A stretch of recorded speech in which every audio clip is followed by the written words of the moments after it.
Bonjour, bonjour, bonjour, bonjour et rebonjour pour ceux qui sont debout, bien pour ceux qui vont, même si vous allez vous coucher, bonjour parce qu'on ne s'est pas vu depuis le matin, voilà. Donc si je fais cette vidéo, c'est parce que je voudrais vous parler d'un programme que je crois que certaines personnes sont déjà au courant et peut-être d'autres pas encore. Alors je voudrais vous parler d'un programme, l'un des programmes les plus faciles, les plus rapides. Je sais pas qu'on parle depuis un bon moment. Donc moi, je dis toujours que nous sommes là pour informer ceux qui ne sont pas encore informés. Vous allez l'écouter en plusieurs langues, on entend dans toutes les chaînes. Et je pense que c'est aussi important que je puisse vous édifier par rapport à ça. Donc, il y a un des programmes qui a été reporté, qui était prévu prendre fin le 31 décembre de ce mois, de cette année, c'est 2020, mais par rapport à la grâce de Dieu, ce programme a été reporté au 31 décembre 2021. Donc, c'est, comment on dit, c'est une grande aubaine pour tout le monde, pour celui qui veut immigrer dans 6 mois, pour celui qui veut aller au Canada dans 6 mois. Alors, je vous parle du programme pilote d'immigration du Canada Atlantique. Donc, je vais vous montrer la différence entre ce programme pilote par rapport au test de langue, par rapport aux moyens de subsistance, autant pour moi, par rapport à la facilité en fait, la facilité que le programme de pilote d'immigration du Canada Atlantique nous offre quoi en fait. Donc du coup, ce qui va seulement nous gêner par rapport à ça, que je pense qui pourrait nous gêner par rapport à ça, c'est l'offre d'emploi. Mais si on se bat à trouver comment on dit, une offre d'emploi dans les trois différentes provinces qui sont Terre-Neuve, Labrador, le Nouveau-Brunswick, quoi d'autre encore, l'île de Prince-Édouard. Et je crois qu'il y a notre province aussi qui font ce genre de choses. C'est vrai que chaque province a sa particularité de pouvoir faire l'entrée express. Mais franchement, en passant par le programme des pilotes, c'est la patte seulement. C'est la patte seulement. Je ferai aussi une vidéo de combien de fonds nous pouvons avoir, combien d'argent nous pouvons avoir si on veut immigrer là-bas. Donc, faites votre demande dans le cadre du programme. Donc, du coup, c'est assez important. C'est beaucoup plus pour les travailleurs intermédiaires, quoi. Je vais m'attarder sur ça parce que les critères d'admissibilité diffèrent d'un programme à un autre. Donc, sans toutefois plus tarder, on va commencer au sujet des pilotes. Bon, là, comme je disais, c'est comment immigrer dans le cadre du programme pilote d'immigration au Canada Atlantique. Comme je vous ai dit, c'est un programme qui a pris fin à la fin de cette année-ci, mais ils ont reporté au 31 décembre 2021. C'est une aubaine pour tout le monde de pouvoir intégrer ce programme-là. Et je vous assure qu'il y a, comme je disais, il y a plusieurs possibilités, il y a plusieurs programmes, mais moi j'ai choisi un programme que je pense que ça peut nous alléger la tâche de pouvoir intégrer à l'intérieur. Ok? Donc, au sujet du programme pilote, à compter du 1er juin 2019, votre époux ou conjoint de fait pourra présenter une demande de permis de travail. Non, ça je ne vais pas revenir dessus parce que j'avais déjà fait une vidéo là-dessus. Donc, et qu'est-ce qu'ils disent aussi voilà, ils disent que pour avoir ça, vous devez obtenir un permis de travail dans le cadre du programme pilote d'immigration au Canada Atlantique. Vous devez occuper un emploi du genre de compétence 01 A, B et C. Mais ici, on ne vous parle pas. C'est-à-dire que, comment dire, à contrario, ou à la différence de l'entrée express, où la plupart des critères qu'on vous demande, c'est qu'il faut avoir les compétences du niveau A ou du niveau B, quoi. Ici, là, vous avez A, B ou C, ça dépend. Mais toutes les compétences du niveau C sont privilégiées. Je vais essayer de lire la classification des compétences du niveau C. Je vais prendre juste comment on dit ça, quelques exemples. Bon, maintenant, genre de compétences zéro, ça c'est les postes de gestion tels que les directeurs de restaurants, les directeurs des mines, les capitaines de pêche, les capitaines à terre, enfin ceux qui font de la pêche, etc. Les niveaux de compétences A, c'est les médecins, les dentistes, les architectes. Si vous voyez, essayez de comparer les compétences de l'entrée, vous allez voir que les compétences que je vais vous lire ici maintenant n'ont rien à voir avec les compétences de l'entrée express qui est beaucoup plus cher. Je commence déjà par vous donner les différences entre ceux de l'entrée express et ceux qu'on appelle ça de l'immigration des provinces du Canada Atlantique là.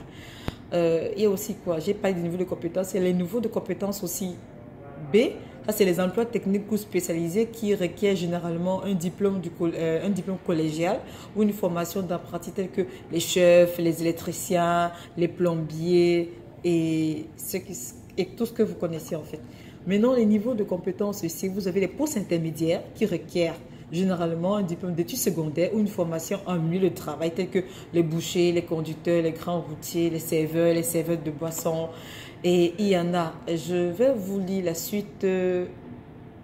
On va revenir dessus aussi. Il y a aussi les niveaux de compétences D. Vous avez les emplois manuels qui prévoient généralement une formation en cours d'emploi tels que les cahiers de fruits, les personnels de nettoyage, travailleurs dans le secteur immobilier, secteur pétrolier autant pour moi. Donc, dans le cadre des programmes d'immigration, IRCC dit que ils emploient la CNP pour déterminer si un emploi ou un type d'expérience de travail satisfait aux critères d'admissibilité au programme visé. Donc, ils considèrent comme qualifiés les emplois appartenant au genre de compétences 0 ou de niveau de compétence A ou B. Dans l'entrée express, c'est beaucoup plus les niveaux de compétences A et parfois B, mais beaucoup plus A. Ici, on dit compétence 0, A ou B. Nous évaluons les emplois selon les versions 2016. Voilà. Donc, maintenant, je vais prendre le volet. Si vous souhaitez venir au Canada à titre d'immigrant qualifié entrée express, s'il faut commencer par là, votre emploi et votre espérance passée doivent être du genre de compétence 0 ou de niveau de compétence A ou B pour que vous puissiez utiliser l'entrée express. Le système express génère les demandes de résidents permanentes si vous souhaitez présenter une demande à titre 1 de travail qualifié fédéral, à titre de programme des travailleurs des métiers spécialisés dans le fédéral, à titre de la catégorie de l'expérience canadienne. Ça, c'est ce que l'entrée express dit, qui est différent du programme du Canada, du programme pilote d'immigration atlantique. Donc, je vais prendre le second volet qui est le... Si vous souhaitez venir au Canada à titre d'immigrant qualifié, en parenthèse, le programme pilote d'immigration Canada Atlantique, votre expérience de travail doit correspondre au genre de compétence 0 ou de niveau de compétence A, B ou C de la CNP. Maintenant, si votre emploi de niveau de compétence est C ou D, vous pourriez entrer au Canada à titre de candidat d'une province dans tous les genres de niveau. Vous pourriez aussi, à mesure de vivre au Canada, dans le cadre du projet pilote d'immigration Canada Atlantique, les gens de compétences 0, A, B ou C, vous pourriez aussi travailler ici pendant une période pouvant aller jusqu'à 2 ans, quand vous passez par le programme pilote d'immigration du Canada Atlantique. Donc, les personnes qui viennent au Canada pour travailler de façon temporaire ne sont pas des résidents permanents. Chaque fois, on le chante ici. Toutefois, certaines demandent ensuite d'immigrer de façon permanente. Il y a beaucoup de cours. Voilà, je vais prendre un exemple des cours de compétences. C'est en 0. Bon, si on veut prendre les cours de compétences 0, vous avez les directeurs, les directrices d'assurance, les directeurs techniques, les directeurs de banque, les directeurs et les directrices du génie civil. Bon, je vais prendre comme ça au pif, ça c'est les compétences 0, compétences 4, les numéros 5. Il y en a plusieurs. Je vous mets que le lien des niveaux de compétences pour que chacun de vous puisse voir à l'intérieur où est-ce qu'il peut se situer.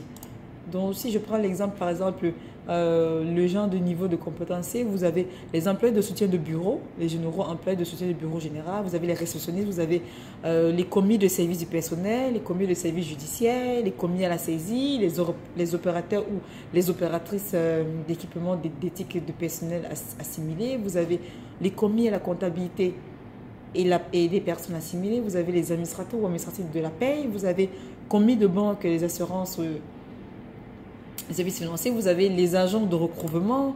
Ça, c'est toujours les gens de compétences. Et je vous mettrai à l'intérieur pour que vous puissiez avoir la possibilité de voir à quel genre de compétences ou de niveau de compétences vous appartenez pour pouvoir répondre à ce programme. OK? Donc, voilà, je vais passer dessus. On va passer à autre chose, soyez rapidement. Donc, ça, c'était au niveau des compétences. Bon, maintenant, je vais au niveau des critères d'admissibilité. Vous allez voir qu'il y a une différence entre celui de l'entrée express. Vous pouvez faire vos propres recherches également. Donc, dans le critère d'admissibilité du programme pilote, il y a 3 programmes. Le premier programme, c'est le programme des diplômes étrangers au Canada Atlantique. Le deuxième, c'est le programme des travailleurs hautement qualifiés Atlantique. Et puis le troisième, c'est le programme des travailleurs qualifiés intermédiaires au Canada Atlantique. Et je pense que c'est celui-là qui est intéressant parce qu'il y a beaucoup de critères qu'on peut se retrouver à l'intérieur. Au niveau du programme des travailleurs hautement qualifiés, il y a des critères qu'il va falloir que vous soyez au Canada, ou bien que vous ayez déjà travaillé au Canada, ou bien que vous avez étudié au Canada, comme celui du programme des diplômes étrangers au Canada Atlantique. Ça les concerne.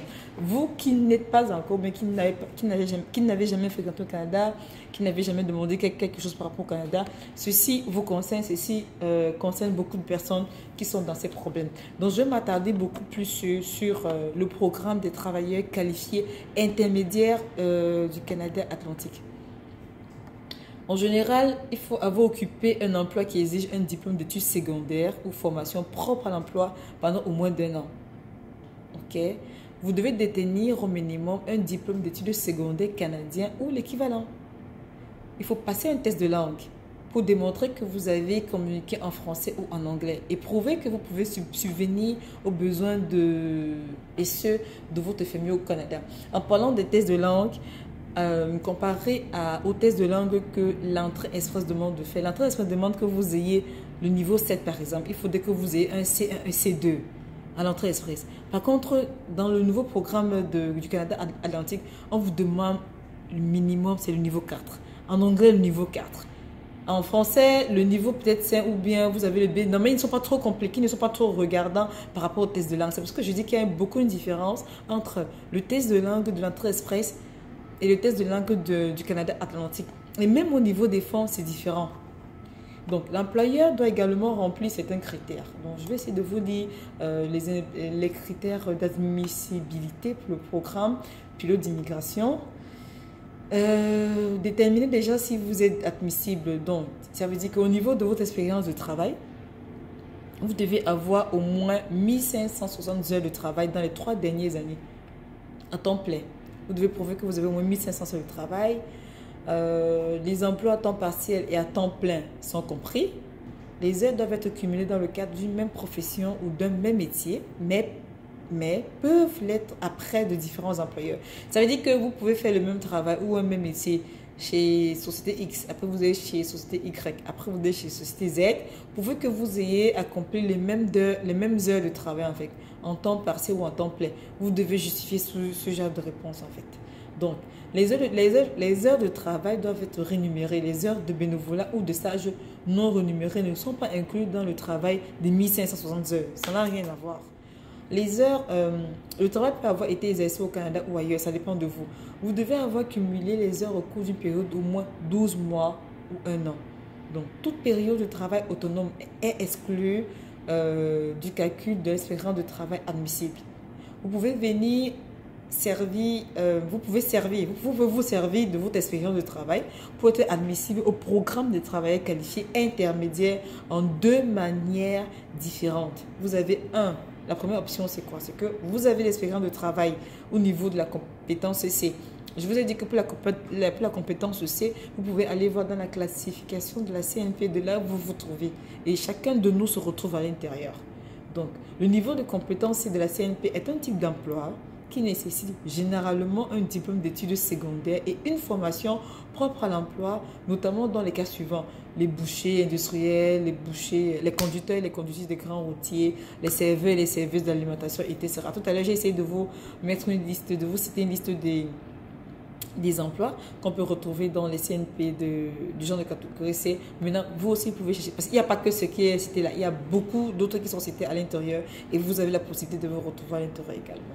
L'option 2, c'est quoi? Vous avez l'expérience de travail à titre d'un emploi suivant. À titre d'infirmier autorisé ou infirmier autorisé ou infirmier psychiatrique. Autorisé, infirmier psychiatrique autorisé. Niveau de compétence A, ça c'est le 30/12 de la CNP.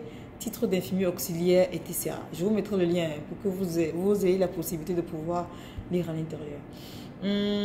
Maintenant, je passe au niveau des études. Vous devez détenir l'une des attestations suivantes au niveau des études. Si vous voulez remplir ce programme d'immigration qui est le plus facile, qui est l'un des plus faciles, autant pour moi, vous devez avoir un certificat, un grade ou un diplôme d'études secondaires ou postsecondaires canadien d'un établissement reconnu. un certificat, un grade ou diplôme d'étranger qui évalue à un titre de compétence canadien.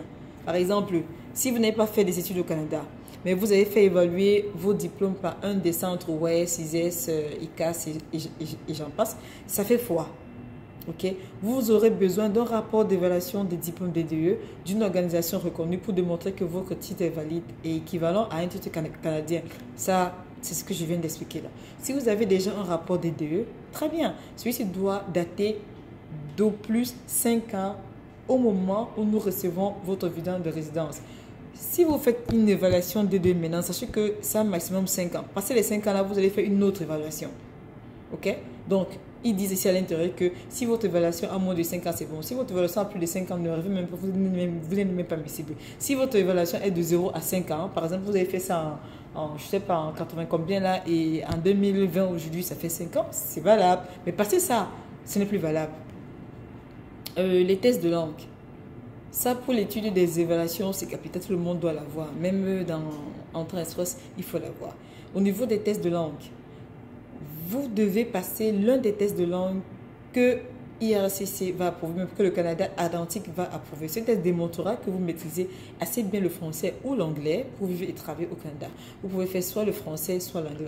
On n'a pas dit français et anglais. Maintenant, pour celui qui veut maximiser ses chances, il fait le français et l'anglais, mais ce n'est pas obligatoire. Donc, il y a des évaluations de compétences linguistiques. Il y a les évaluations de compétences linguistiques. Par exemple, comment prouver vos compétences linguistiques. Vous devez prouver vos compétences linguistiques en passant par une évaluation. Ça, c'est clair. Donc, prendre rendez-vous pour faire le test, bon, ça, tout le monde connaît également. Les évaluations de compétences linguistiques que le Canada Atlantique accepte. Donc, vous pouvez apporter ou vous pouvez prouver que vous avez fait le test de français. C'est quoi? Le TEF Canada, test d'évaluation de français. Vous devez passer le TEF Canada. Vous devez passer le TEF Canada. Ils disent qu'ils n'acceptent pas le TEF d'études, le TEF naturalisation, le TEF carte de résident ou le TEF version Québec du test. Ils ne prennent pas ça. Ils prennent le TEF Canada en général. Ils ne prennent pas les TEF entre parenthèses là. Maintenant, nous accepterons les résultats du TEF si vous avez passé votre test avant le 1er mars 2020. Si vous avez passé le test du 1er mars 2020 ou après cette date, vous devez fournir les résultats du TEF Canada. Dans toutes les façons, dans tout ce qu'on dit là, non, c'est que vous devez fournir vos résultats du TEF. Les résultats du TEF, c'est quoi? C'est l'expression écrite, compréhension de l'oral et expression de l'oral. Maintenant, hormis du TEF Canada, vous avez le TCF Canada qui est le test de connaissance de français. Ils disent que vous devez passer le test de TCF Canada. Ils n'acceptent pas les tests de quoi? TCF DAP, ils n'acceptent pas. TCF ALF, ils n'acceptent pas.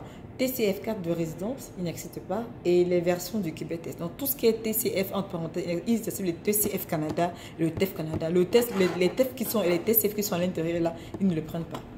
Maintenant, si vous voulez associer avec l'anglais, vous allez faire votre ICE qui en anglais, ça passe aussi, ou bien votre CELGIP en général qui passe aussi. Donc, votre NLCC, le niveau, pour avoir le niveau, comme je vous ai dit, avec le CELPIP, dans le niveau de tests d'anglais, si vous faites le CELPIP, vous devez avoir un niveau 4 partout. Compréhension de l'écrit, expression écrite, compréhension de l'oral, expression orale, vous devez avoir un niveau 4. Par contre, à l'entrée express, allez vous me voir. Les points qu'on vous demande là-bas, vous saurez. Maintenant, au niveau du IELTS, vous savez que c'est pas compliqué. Au niveau du IELTS de l'entrée express, vous devez avoir le niveau 5, niveau 6, niveau 7. Par contre, ici, on vous dit que vous pouvez avoir, au niveau de la compréhension écrite, si vous avez 3,5 points, c'est bon. Au niveau de l'expression écrite, si vous avez 4 points, c'est bon. Au niveau de l'expression orale, si vous avez 4,5 points, c'est bon. Au niveau de l'expression orale, si vous avez 4,0 points, c'est bon. Par contre, le IELTS, du coup, de l'entrée express, je veux dire que si vous n'avez pas les grands niveaux là, ne rêvez pas pour avoir des points en fait. Au niveau du TEF Canada, il vous demande d'avoir minimum 121 points au niveau de la compréhension écrite, 181 points au niveau de l'expression écrite, 145 points au niveau de la compréhension orale et puis 181 points au niveau de l'expression orale. Au niveau du TCF Canada, maintenant, vous devez avoir 342 points, 342 points, autant pour moi, au niveau de l'expression écrite, 4 points, 342 points au niveau de la compréhension de l'écrit, 4 points seulement au niveau de l'expression écrite, 331 points au niveau de la compréhension orale et 4 points seulement au niveau de l'expression orale. Vous voyez que ce n'est même pas du tout compliqué. Là, c'est comparé à l'expression, à l'entrée express où on vous demande d'avoir des niveaux assez élevés. Donc, vous pouvez aller voir de ce côté-là pour avoir aussi plus de comparaison. Donc là, j'ai parlé des tests de langue. Je parle aussi de...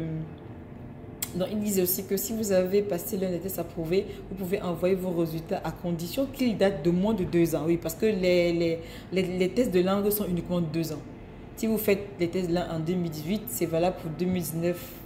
Si vous faites en 2019, si vous avez fait le test en 2019, c'est valable pour 2021. 2 ans. Passer ça au moins de ça, ça n'est plus valable. Vous devez faire un écotest. Comme moi, je vais refaire un écotest de français. Donc, démontrez que vous avez les compétences linguistiques requises pour le programme à travers ces tests-là. C'est important. Donc, maintenant, on passe au niveau des preuves des fonds. À votre arrivée au Canada, vous devez avoir assez d'argent pour subvenir à vos besoins et à ceux de votre famille. Si vous allez seul, ça c'est autre chose. Si vous allez avec votre famille, c'est autre chose. Le montant requis dépend du nombre de personnes que compte votre famille. Je crois que j'avais fait dans une vidéo sur Entrée Express sur le nombre de personnes. Et si vous allez même dans le programme, si vous allez même dans le, comment on appelle ça, dans le programme de l'Entrée Express, vous allez voir qu'il y a beaucoup de, il y a des, comment on dit, il y a certains frais qui sont différents de... du Canada Atlantique, en fait. Donc, ce nombre comprend aussi toute personne à votre charge qui n'immigre pas avec vous. Donc, le montant requis pour votre arrivée au Canada.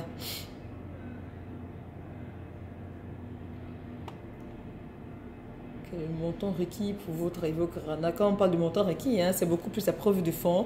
La preuve de fonds que vous pouvez avoir quand vous arrivez au Canada. Donc,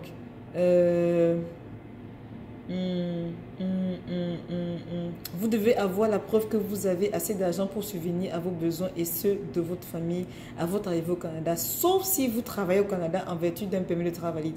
Si vous travaillez au Canada déjà et que vous avez un permis de travail valide, vous n'avez pas besoin de ça. C'est pour ceux qui n'ont pas encore de travail au Canada, qui n'ont pas encore, autant pour moi, travailler au Canada, qui doivent avoir ça.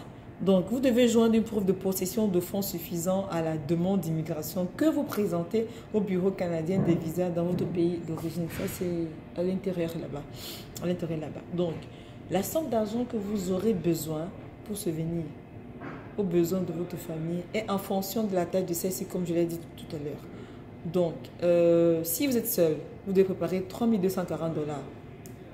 Si vous êtes seul avec l'entrée express, vous avez combien? J'ai pris des notes ici. Si vous êtes seul avec l'entrée, vous avez pratiquement 12 960 $. Quand vous êtes seul à l'entrée express. Donc, ça dépend du nombre de familles avec vous. Vous êtes d'abord avec le Canada, Canada Atlantique, vous avez 3 240 $. Avec l'entrée express, vous avez 12 960 $. Là, vous êtes seul. Je vous laisse le temps de suivre, de regarder les critères d'admissibilité de l'entrée express au niveau des fonds.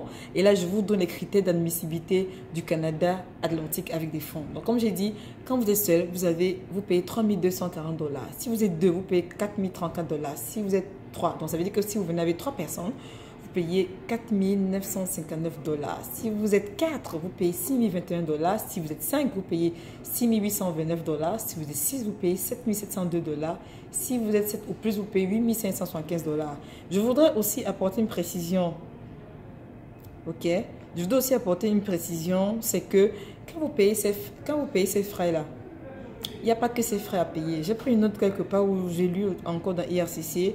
En plus du montant, il faut ajouter sur votre montant. Donc, en plus des frais de paiement que vous avez seul, 1, 2, 3, 4, 5, 6, 7 et plus, en plus de ces frais-là, vous devez payer les frais de traitement de dossier qui s'élèvent à 825 $ canadiens par personne et 225 $ par enfant en charge. Donc, par personne d'abord, si vous êtes une personne, vous payez, par exemple, si je pars seule et que je paye, par exemple, mes frais, je paye les frais de visa là, qui s'élèvent à 3 240 $. Donc, en plus des 3 240 $, je vais encore ajouter les frais de traitement de dossier qui s'élèvent à 825 $ parce que je suis seule. Si je viens avec un enfant en charge, je vais payer mes frais. Je paye pour les frais de l'enfant qui s'élèvent à 4 050 $, plus mes frais de traitement de dossier 825 $, plus les frais de l'enfant qui s'élèvent à 225 $. Donc, au fur et à mesure que les charges s'augmentent sur votre truc, vous ajoutez les frais de traitement. Je ne sais pas si on se comprend. J'espère qu'on se comprend vraiment. Donc, hormis les frais de traitement de dossier, les frais que vous allez envoyer, vous payez les frais de dossier par personne et par enfant en charge. Donc, par personne, c'est 825 $. Et puis, par personne en charge, les dossiers s'élèvent à 825 $ canadiens par personne, oui, comme j'ai dit, et 225 $ par enfant en charge. Si vous avez 3 enfants, vous multipliez 225 $ par 3. 4, 5, 6, vous multipliez les 225 $ par 6. Ça, ce sont les frais des dossiers. Donc, combien d'argent vous devez apporter? Il est utile de vous renseigner sur le coût de la vie de la localité au Canada où vous comptez vous établir. Ça, c'est très important. Parce que la réalité de la province, par exemple, de Terre-Neuve-Labrador est différente de la Nouvelle-Écosse, est différente de l'île-Édouard, est différente du Nouveau-Brunswick, est différente Donc, du coup, il faut toujours se rassurer de la localité où vous allez vivre pour avoir la possibilité de comprendre combien d'argent vous devez apporter. Donc, toutefois, veuillez noter qu'en vertu de la réglementation douanière au Canada, si vous arrivez au Canada avec plus de 10 000 $ canadiens en votre possession, vous devez les déclarer aux douanes. À défaut de les déclarer, vous êtes passible d'une amende et vos fonds peuvent être saisis. Donc, ces fonds peuvent prendre la forme d'argent liquide, de titres de propriété, de titres de porteur, des documents garantissant qu'une somme d'argent déterminée vous est payable et tout. De toutes les façons, le Canada n'accepte pas les histoires comme vous avez prêté à X ou Y, on nous donne l'argent, d'ailleurs qui vont vous refuser. Donc ça, c'était par rapport à combien vous devez apporter au Canada et les preuves de fonds, en fait. Je voulais avoir la possibilité de vous lire ou de vous expliquer. Ça, c'était la preuve de fonds. Maintenant, comment obtenir une offre d'emploi. Vous devez recevoir une offre d'emploi qui satisfait tous les critères. Et pour recevoir l'offre d'emploi, il y a au moins 3 à 4 formulaires que vous devez remplir. Moi, j'ai téléchargé les formulaires, je les ai gardés sur mon bureau. Le moment venu, je vais les utiliser parce que, comme je dis souvent, vous n'avez pas besoin de faire appel à un consultant qui va vous prendre de l'argent alors que vous pouvez monter vos dossiers. Parce que eux-mêmes, les Canadiens, ils nous expliquent étape par étape des dossiers qu'on doit fournir et qu'on doit envoyer. C'est-à-dire qu'à chaque étape, on vous dit, vous devez faire ci, vous devez faire ci, vous devez faire ça, vous devez remplir ci, vous devez envoyer ça. Les mêmes choses que le consultant va vous faire, le temps qu'il prend pour prendre l'argent, c'est normal. Parce que vous n'avez pas le temps de le faire. Lui, il a le temps de le faire. C'est normal que vous devez le renumérer. Dans le cas contraire, vous le faites seul, vous le montez. Et puis après, s'il y a un document qui manque, c'est eux les Canadiens qui ont demandé d'envoyer ici. Si un document qui manque, ils vont vous dire, ok d'accord, tel document n'est pas clair, tel document n'est pas ici, envoyez-le nous et puis on va voir ce qu'on pourra faire. Ok? Donc, il y a les listes de... Il y a l'offre. D'autant plus que quand l'employeur va vous faire une offre d'emploi, il va utiliser un formulaire qui va vous envoyer que vous puissiez remplir également. Donc, comment présenter votre demande? Une fois toutes les étapes franchies, vous pouvez envoyer à l'adresse par l'employeur ou à l'adresse de tout ce qu'il faut autour de au Canada Atlantique là, pour pouvoir attendre les 6 mois tranquillement et qu'on puisse traiter votre dossier. Donc, faites votre demande dans le cadre du pilote qualifié intermédiaire au Canada Atlantique. Moi, je vous recommande de le faire. C'est très important. C'est très important de le faire. C'est plus facile que les autres et vous avez maximum 6 mois. Il traite le dossier. Mais le plus important, c'est qu'on peut tout avoir. Bon, à mon avis, je pense que ce qui peut compliquer, c'est l'offre d'emploi. Si on a l'offre d'emploi, je pense que les tours sont joués. Parce que là, je suppose qu'on peut déjà avoir nos évaluations. Je suppose qu'on peut déjà avoir nos EDE. Et le reste, c'est aléatoire. Maintenant, quand vous allez vouloir, comment on dit, cliquer à l'intérieur. Et puis, j'ai quelque chose à vous dire. C'est quoi? C'est que si vous êtes visiteur et que vous vous retrouvez au Canada et que vous avez la possibilité de vouloir faire ce programme-là, quand vous allez répondre aux critères, d'où est-ce que vous remplissez la demande. Même si vous êtes au Canada, remplissez à l'extérieur du Canada. Si vous êtes au Canada, si vous avez déjà un permis ou une carte de résidence canadienne, cliquez que vous répondez à l'intérieur du Canada. Parce que vous êtes déjà au Canada.